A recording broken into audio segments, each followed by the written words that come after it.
All right, so today, really excited. I mean, I'm excited for all of these sessions, but today is going to be a special one.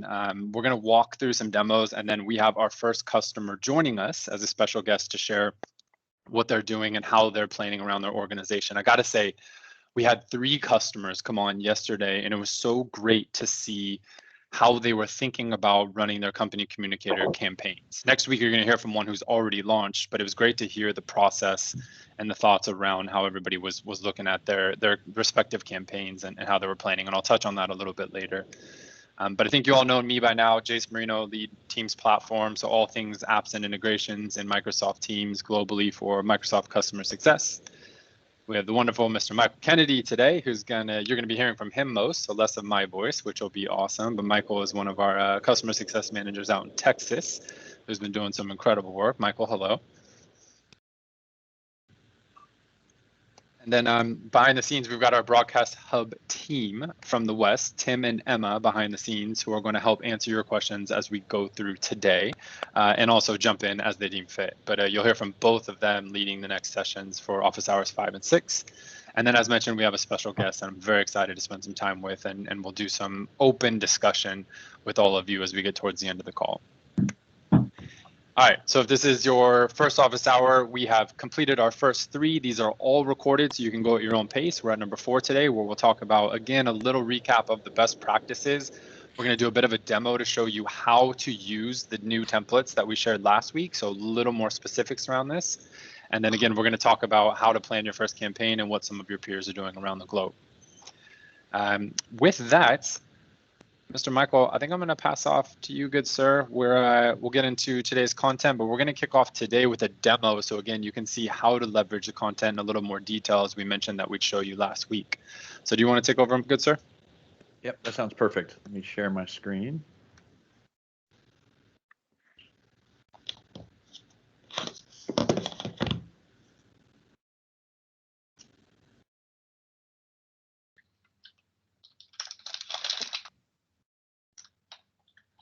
All right. And let me know when you are seeing the slide deck. Gotcha. Okay, excellent. And I'm going to leave this in non-power or non-slide mode, just so we can kind of scroll through it. As we have covered, this is the Broadcast Hub templates. And so I'm going to just very briefly go through this for those of you who are not on previous calls. And so best practices on how to leverage this is take a look at the examples and the tips section. And so you can go here, have a look through our pre-created Teams one-pagers. And then we want to communicate about a different topic. So we have a variety of pages that are already created, but we have also created template pages for you. And the reason we use PowerPoint as opposed to using some other document type is we wanted to make it very easy for you to edit these pages. You can change the images, you can change the colors, you can add your corporate logo, you can change everything about it, but we wanted to give you something that would be very easy to use. And so what we're going to be going through today is how we leverage these templates and how we add them to your SharePoint site, how we copy the sharing link, and then how we use those, all of that information to create our company communicator messages, and then how we can go about getting analysis on the click rates. And we're going to talk about the kind of, again, we're trying to start as basic as possible. So we're just going to show you SharePoint analytics, the analytics built into SharePoint for page views. I am no longer a SharePoint guru. I was in about 2003 to 2007. That was a long time ago, but I'm going to show you some basics. I think there are some of you out there that it'll say, wow, this guy really doesn't know what he's doing, or wow, that's a really ugly page, and you're right on both accounts. But I want to really show you just some of the basics and the best practices. And so we're going to, we have this, again, this variety of different types of templates. And so these are templates that just have a font that, or a words called lorem ipsum. It's just filler. It is not Latin. And so you can just replace this with your own words. And so, and then we also call out some tips that you can remove. And this is really just to, for those of you who do not have a communication department, you may be the IT group or the HR group that are using these templates. And we just want to give you as many tips as possible, because we have found a significant difference in the adoption of the message that you are trying to put forth when you leverage these best practices. And this is based on customer experience, not just what we at Microsoft think would probably work. So let me go ahead and close up this. We have the long form template. So these are just a little bit longer page that has more content on it. And there's, again, a wide variety of these templates with images that are already in them. We have the short form. So you're looking at the long form. Here's an example of short form of the same slide or the same document that you could create, and same web page you could create. And then we actually get down to the ready to go one-page templates. Now, these are a variety of templates that are really focused on Microsoft Teams and how to drive adoption of not just the base capabilities of Teams, but also some of the more advanced capabilities that are going to really make Teams sing for your user population, regardless of what geography you're in, or if you're spread across the whole planet, like some of our larger customers. And so in this section, we have three types of messages. We have better meetings, better experience, and better teams. And so you can click on each of these and they will take you to those sections. We've done a lot of hyperlinking in this PowerPoint so that it just makes it easy for you. And then what we've also done, and really got to give a huge shout out to Timothy and Emma, who created a lot of these pages. There's a lot of work to put these together, and we really hope that they'll be very useful for you. These grids are, the purpose of these is to allow you to cut and paste the content straight out of this grid into Company Communicator to develop your messages. And so what you'll notice is this is the one pager. So when we click on that, we'll take you to the one page PowerPoint slide that you can save off as a PDF or use as content to create your SharePoint pages. It has the title of the adaptive card, the adaptive card image URL. So this is an image that you can use in your adaptive cards, and I'm going to show you how to do this, that is already published on the internet and is internet facing. So feel free to use these images and these links, or you can create your own internet facing repository. And remember that when you create an adaptive card, you want to use an image that is accessible to the internet, because if you make it so that it is inside of your network and someone is looking at the adaptive card on their phone and they're outside the network and not VPN'd in, they won't see the image. And that is part of the power of the adaptive card, is really having that nice image. One thing to note is that adaptive cards are responsive web pages, I'm doing my fingers in air quotes, web pages, in that they will look really nice on a mobile phone or on a tablet or PC or Mac. The next thing you're going to have here is the summary. So this is the text. You'll notice that this is short text. We had a couple of questions on previous calls about how much text can I put in the adaptive card summary body? And if you're asking that question, you're thinking about too much text. This is really, like, this is even getting a little long. So you want to keep it short. The idea is not to convey the total message in the adaptive card, but to get enough of a teaser to get them to click your call to action button. And this text right here is what is going to appear in your button. And then this is the link that it's going to go to. And you'll notice that all of these are blank, because and through the session today, we're going to show you how to create the pages in a variety of different formats. And what you'll do is you'll cut and paste your URL to go to your page, that's your landing page, and that when they click the button, it'll go to that. And I'm going to walk you through all this, so it'll make, if it doesn't make sense right now, it's going to make sense, because we're going to go through everything. And so, hey, Michael, do you mind if I pause you real quick on something? No, so not at all. There was a really cool call out yesterday that I wanted to share with everybody on the Eastern Hemisphere call. So to your point earlier on the shorter text in the adaptive card, completely, I think everyone's hopefully on the same page of that one. But it was really interesting. So when we were talking to customers yesterday who were sharing their strategies with us, all three customers were initially using Company Communicator for two different types of communication. All of them were using for Teams tips type stuff. So it was exactly like we have here, where you're going to point users to the next page. One of them, though, was actually using it on Friday afternoons or Friday mornings, I think it was, for leadership announcements coming from the CEO. And they actually didn't want that one to have a button. And so they were making it a little bit longer. It still probably was shorter than the one you pointed out earlier, but just calling out, it was really interesting hearing that different use case as the secondary option too, just for what it's worth for folks. Again, I think it still comes down to being crisp and concise, but for what it's worth, if you're looking at different use cases. We'll talk through it some more later. Yeah, that's really cool. And I like that. And if you don't put text in the call to action button field, then the button will not appear. So you don't have to do anything. You don't have to change any code, anything like that. The Company Communicator client was written really intelligently in that way, just to make it dead easy to do that. When we look at the pages, I'm going to scroll down here, and one of the pages, the page that I'm going to use is one around captions and transcripts. And so all you have to do is hold down your control key and you can hit the link and it'll take you right to that page in the PowerPoint deck. And so what you'll see is we have a variety of elements here. We have the, this is the message type. So this is better experiences with Teams. The title is Teams Meetings Captions. And then we have some text here. And then we have a variety of formatting. We have an image, and this is one single image.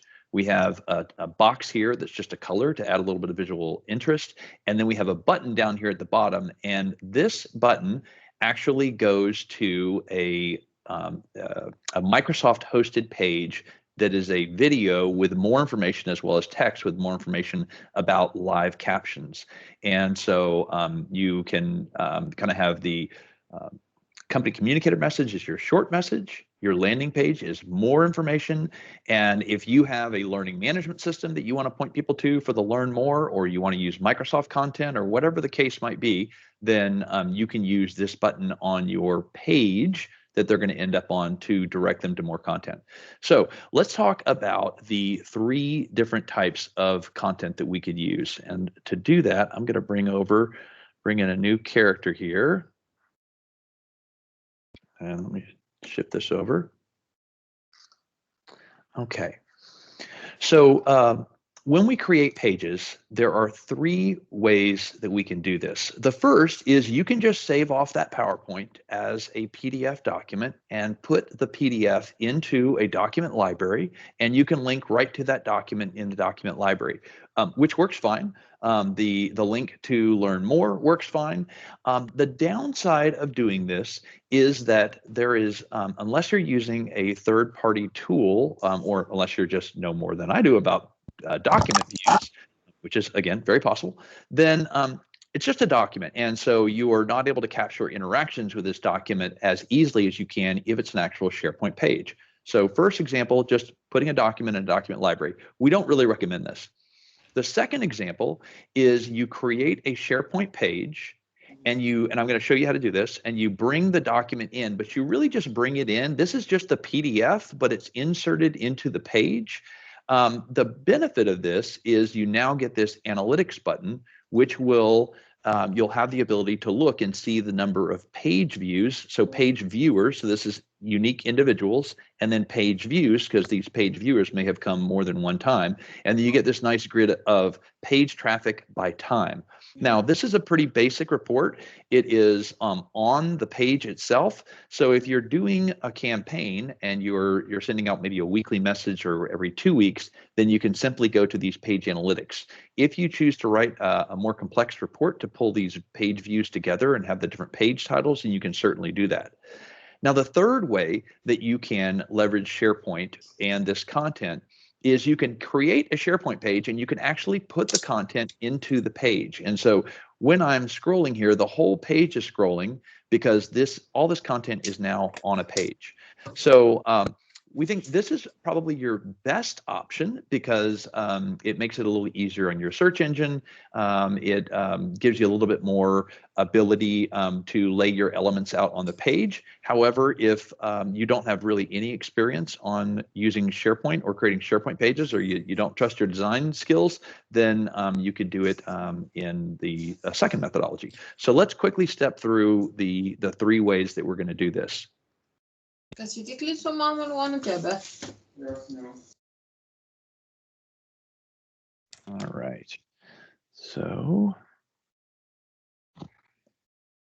this up. Okay, so this, I'm logged in now as one of our administrators. And so I'm just logged into Office.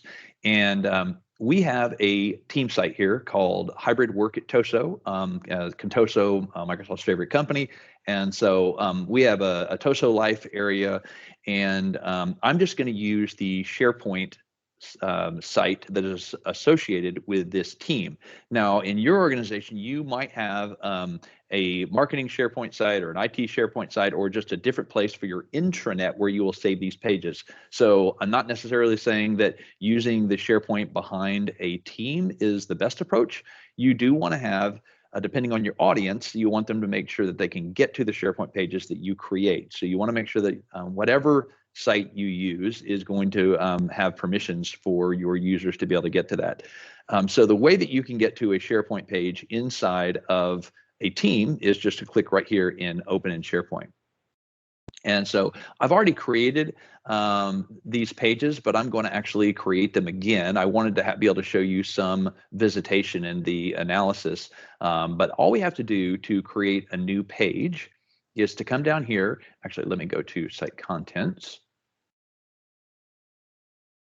And then if I come here and I say New Page, then it's going to create a SharePoint page. And if you're like me and you're used to SharePoint 2007 or 2003 or 2010, where we used to have all these web parts, it was really hard to make a page.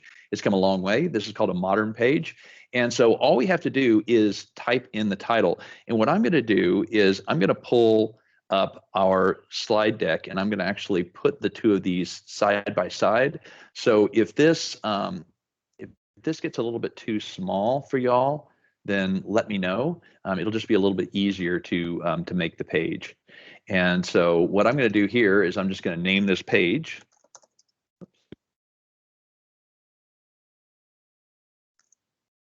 And I will also put the page type or the category type. And then you have the ability to leave comments on your page, so your users can comment on the page, but if you want to, you can turn that off. And then the first example I'm going to do is where we're just going to create the page out of a PDF. So in order to create your PDF, all you have to do is go to your PowerPoint and come here to File, and then go to Export, and it will default to Create PDF. So if you click here on Create PDF, then what it's going to do is it's going to bring up dialog, and it's going to give you the option to name the page. What you want to do first is you want to click Options here, and you just say Current Slide. If you don't select this, it will create a PDF with all of the slides in it. So we're just going to want to create Current Slide, and just say OK, and then we're going to call this the Better Experiences and Teams Meeting Captions. It's going to save it as a PDF. I would recommend saving it as a standard publishing for online and printing. If you're doing this as opposed to going the minimum size, it's going to look a little bit better, but depending on your bandwidth, then you can do it the other way. You can publish this into the document library for this SharePoint, which is this team site, or you can put it wherever you want. And so I'm just going to click to publish here. And what it's done is it's exported that page and it's created a PDF out of it. My machine is set up so that it actually opens up that page for me so I can take a look at it. Oh yeah, that's right. When I try to do this in the demo here, it blocks my account. So we create the PDF and just put it somewhere where you have access to it and your account's not blocked from that area. And then now you are, in this example, you're done with the PowerPoint. And what we're going to do is we're going to go back to the page that we were creating. We've already put our title here, and we're going to scroll down, and this is where we select the type of content that we're going to put. In the example where you're going to use a full PDF, you just click File Viewer, and you pick your file. This is not the file I just created, but for the sake of demo purposes, then we're just going to select the file. In this case, you would just go to the location, whether it's OneDrive or a site, or you're going to upload it, whatever the case might be, and then you're just going to click Insert. And what this does is it takes the PDF and it just drops it into the page and it's ready to go. You can say this is a draft for review, but in this case, then I'm going to go ahead and just publish this page.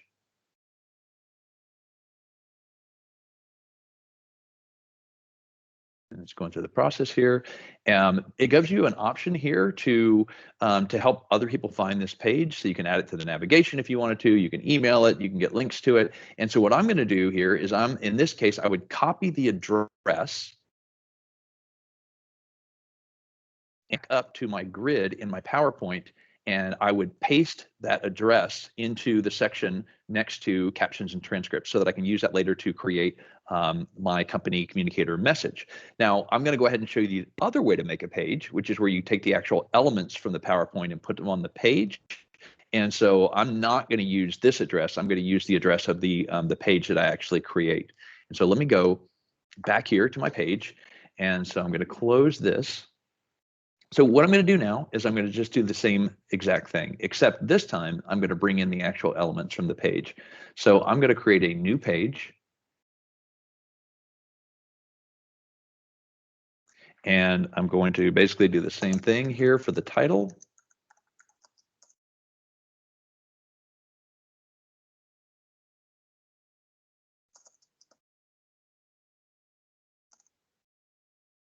And I did look, by the way, and I did see that when I created these pages before, the default settings in this SharePoint environment, and I'm actually in a government community cloud SharePoint demo environment. So for any of our government customers, if you're using a GCC or government community cloud Office 365, this works in your environment as well.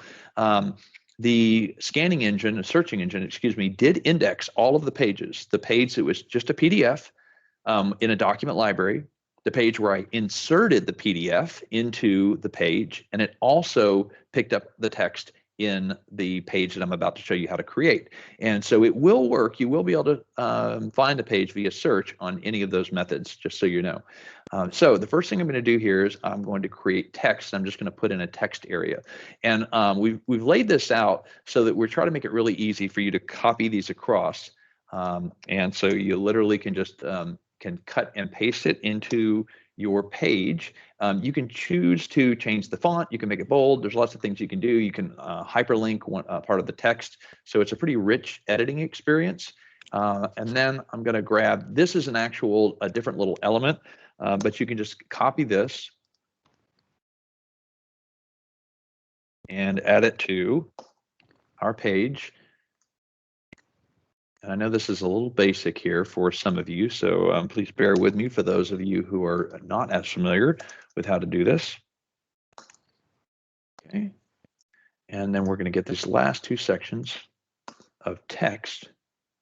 And you can choose to, again, for design purposes, you can choose to break this text up into different text areas on your page, which gives you a little bit more control from a design surface standpoint. I'm going pretty basic here. And then what I'm going to do is I'm just going to come back in and I'm going to highlight my areas. And I'm actually, you can choose to change the font. But what I'm going to do here is I'm just going to make this a heading 2. So it automatically applies a style to it. And I'm going to make this a heading 2 also. Okay. And the next thing I'm going to do is drop in my image. And so when you drop an image in, you can either use, if you have some recent images, then you can upload, or you can use an image that you've already created, like in an image library, or you can upload an image. That's what I'm going to do. I literally have these stored on my PC in my OneDrive. And so my office hours 4 images, and I'm just going to pick this one, and I'm going to open it, and that's going to upload it into the library, and I'm going to add that image to the page. And let's see if it chooses to do that. Looks like I got a little error here. So let me just try that again. Let me refresh my page and see if, actually I won't refresh the page because I may mess it up. Timothy, any ideas there on why that image didn't show up? I'm just gonna try that again. Let me add my caption. And so I will say, and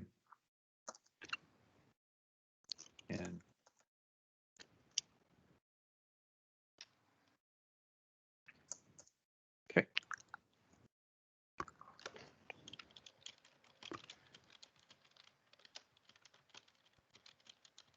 Okay, and then the last thing I'm going to do is I'm going to add in the button. And so for the button, here comes our, I think it's starting to work with me here. For the button, all you have to do is click edit, and you can right up here type in the label for the button. In this case, it's learn more. We like to use these little emoticons, and so if you hold down the Windows key and hit the semicolon, then you get a big list of different emojis that you can use. So I'll add that one from my frequently used list. You can choose to use those or not. We kind of keep it a little bit casual here, so that's why we're using them. And then all you have to do for the URL is hover over your button on your page, on your PowerPoint page. And if this is the URL that you want to use, if you right-click on the text, you can say copy the link. And this is the link for the button. And then you can align the button to the middle. And now we have a nice button on our page that is the same basics as this. You can make more edits. You can change the color of the button. So again, if you're a real designer, then you would maybe make this page a lot better looking. Now, the last thing I'm going to do is I'm going to click here, and I'm going to go to our page, and I'm going to set this up so you have a variety of ways, multiple columns, 3 columns, 1/3 left, 1/3 right. I'm going to put it as 1/3 right. And then just click X. And what that's going to do is it's going to give me this area over here, and I can drag my image over and put it on the right side of the page. And then I'm going to publish this page. And after I publish it, the same way I was given the option to draw attention to this page, I'm just going to copy this address, and I'm going to use this address, and I'm going to drop into that table for me to use to create my company communicator message. Okay, I'm going to pause here. Well, actually, one last thing that I want to show you on this before I actually create the company communicator message. I'll show you the analytics. So this analytics button right here is going to be at the top. There are just going to be, it looks like 1-page views because I'm looking at it. And so this will start to build as you have multiple users come and visit this page. But this is where you find the page analytics. And you can do that over the 7 days, 30, 90 days. So a nice basic analytics capability. Jace, do we have any questions that we want to answer, or do you want me to jump right into showing how to use this grid to make the company communicator message? Most of them are being covered, but there's some good points, and I might call out 2 things real quick. Yeah, and please. I've got a special surprise I'm going to have you walk through that you didn't know I was going to do. But look, the difference between all these, and I put it in the chat earlier, is you can just save a PDF as a document. And we didn't go over the analytics on that, but essentially what happens when you do it is you click on that file in SharePoint, and all it does is show you the views, which is better than nothing, right? Because you can use that as a click rate for the button. Then if you create a page, which we would recommend, of course, Michael showed you how to save the PDF or how to create the dynamic page right here. Michael, forgive me for admitting this for you as well, but I think you both you and I have been surprised that we learned how to do this last week, right? Yeah. And yeah, it is not that hard. It's pretty easy to set this up, and the analytics you get are so much better by doing it this way. But our advice would be do whatever works best for all of you. Now, there's one cool additional thing as you start building out campaigns. Michael, can you hit the little, if you go up to the very top right of your screen, 2 over from your image in SharePoint, it looks like the little wheel down a little bit below that. Yep, the gear. Yep. Yep. And if you hit site usage, when you click on that. So, So somebody pointed this out yesterday because I'm a little bit of a rookie on here, but this is pretty cool. If you go to the bottom right, as you start adding pages and left and documents, as you can see which ones are more heavily leveraged. So I believe Tim, who's on our team and pushing us to use this is wise. It would make it so much easier to track the impact of your campaigns. And we're going to talk about that next week as we share with you some of the information. But this is pretty awesome. Really easy. This is all default in SharePoint. All right. Yeah, So, and here's that document where I just dropped the document into a document library, and here are the pages I created. And again, I've done this multiple times, but wow, this is nice. Yeah, cool. All right, I'll shut up. All right. Other thing that I do want to show you back on this page, and another key reason to actually make a SharePoint page. So if we go to the document right here, you have the document that you can look at. If you go to the page where we posted the document, you do get the analytics. But look at the other thing you get now that you've actually made this into a page. So if you're not familiar with Immersive Reader, the Immersive Reader is a way that you can format the page that makes it much more accessible for people with disabilities. This could be a variety of visual disabilities. So if someone has dyslexia or dysgraphia, then it can actually change the page to lay it out in a way that is easier for them to read. Depending on the particular type of vision disability they have. It's also will read the page. And so when you make it an actual web page, then you get this Immersive Reader capability. And so if you are focused on accessibility and you have someone who is helping you with accessibility for your organization, they will be very pleased if you have this capability turned on. So let me go now into our Teams environment. In this particular environment, we have created a Contoso communications channel and or team, and then here's our general channel. And inside of this, we have the let me go full screen with this just so it's a little bit easier to see. We have the company communicator author capability built in here. And as we showed you in previous office hours, you have the ability to create new messages, you have all of your sent messages, you have your draft messages. And so what I'm going to do is I'm going to show you how to create a new message using the content that we just filled in on the PowerPoint. So I'm going to go back to half screen. And that's not exactly half screen. Not sure why I did that. Give me one more try at this. Here we go.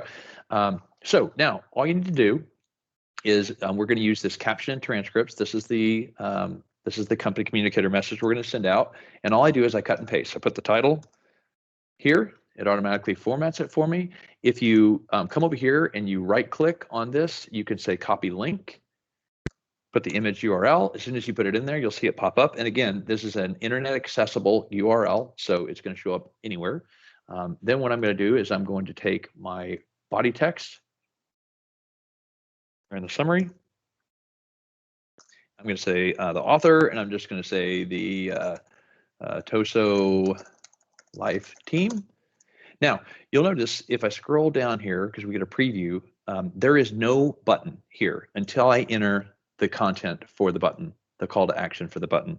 So if you don't want a button, just leave this blank. So once I put this, then and I include the button URL, then the button is going to show up. So I'm going to come back over to my slide, and I'm going to now copy the link to the SharePoint page I created, or it could be the document, or it could be the document embedded into a SharePoint page. Again, whatever you want to do is absolutely fine. And so there now is the make sure everyone's included button that shows up. When I click next, I'm able to pick who I'm going to send this to. I'm going to send this to a particular team. I'm just going to pick our Contoso test. You can send it in a chat to everyone, or you can use an M365 group or a distribution group or a security group to send this to. And so I'm going to go ahead and save this as a draft. Here's our message. If you, if you click the ellipse next to this, you can click send. Now it's always going to give you a preview just to check your work. This is our message. This is who it's going to be sent to, and I will go ahead and click send. It's going to pop up in our Contoso test team in the general channel, and it usually takes just a second to come through. And just got a chat. Maybe I miskeyed. Okay, so here is the adaptive card that I just sent. Again, this is going to show up on mobile, tablet, PC, Mac, whichever format. All right, and yeah, that's everything I wanted to cover in the demo. And just save your content here on your PowerPoint, and you have that URL saved. Dude, that's awesome. Well done, man. just a quick question came in on the chat on, can you send company-wide from here, or do you need to create a company-wide team first? So you've got all the choices that are shown there. You don't need to create a team to send this to everybody, but if you're going to send it to the general channel, you'd have to upload the application to the team, but you can send this to all users in your company as is. We covered this though in week 2, and so happy to resend that out. Is you just have to make sure that the application is downloaded for all those users and or all those teams before you send out the message. Otherwise, it'll have a failed recipient message. Yeah, and remember that there's two interfaces to Company Communicator. There is the authoring interface, which is here, but then there is the recipient. And again, as Jace just said, you've got to get that recipient app deployed out to teams, and there's a variety of ways we can do that, and we covered it in the last office hours.